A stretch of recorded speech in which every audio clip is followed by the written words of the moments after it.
January 28, 2026. Microsoft's executive suite is looking at a balance sheet that shows they just beat every analyst's expectation for revenue and profit.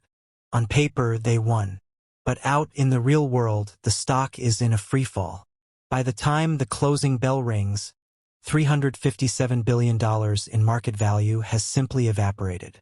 It's the single largest one-day wipeout for a company that technically succeeded. The question isn't whether Microsoft can make money.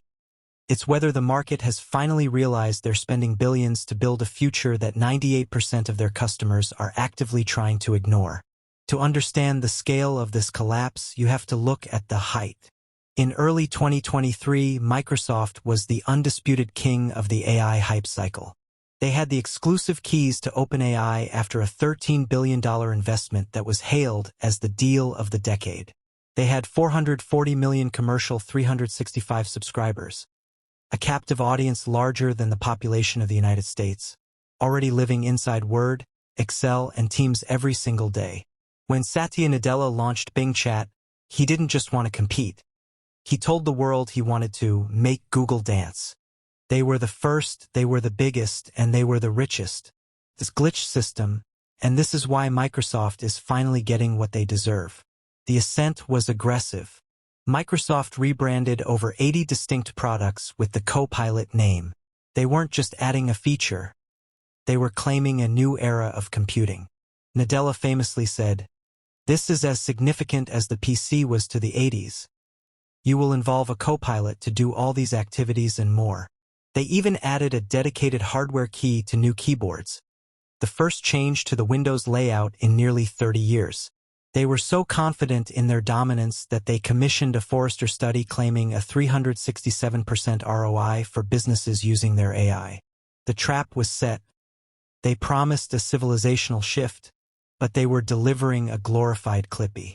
The hinge moment happened on January 21, 2025.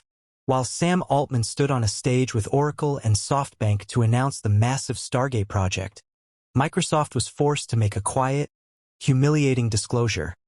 They had lost their status as OpenAI's exclusive cloud provider. In a single day, Microsoft went from being the sole gatekeeper of the AI revolution to being just one of 7 vendors on a list. The exclusive partner was being shopped around to Microsoft's biggest competitors. The foundation wasn't just cracked. It was being sold off.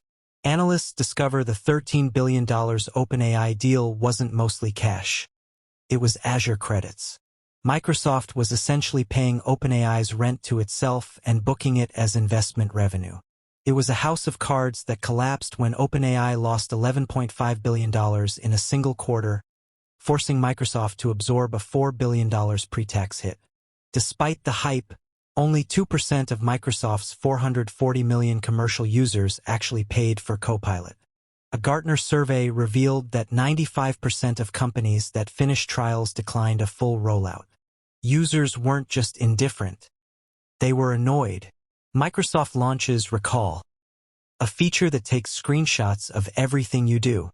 Security researchers immediately label it a built-in keylogger. The backlash is so severe Microsoft has to pull the feature before it even ships, delaying it for a year and incinerating what was left of user trust. The emotional apex comes in March 2026, when the facade finally crumbles from the inside. A leaked internal memo reveals a senior Microsoft executive describing their own AI products as gimmicky. Another insider admits there is a delusion on the marketing side where everything is being renamed to have Copilot in it, regardless of if it works. This is the peak. The people building the product are calling it a delusion. At the same moment, news breaks that Microsoft, the company spending $30 billion a quarter on AI, is instructing its own engineers to use a competitor's tool, Claude, because their own Copilot isn't good enough to code with. This story isn't just about bad software. It's about the arrogance of thinking that distribution power is the same thing as value.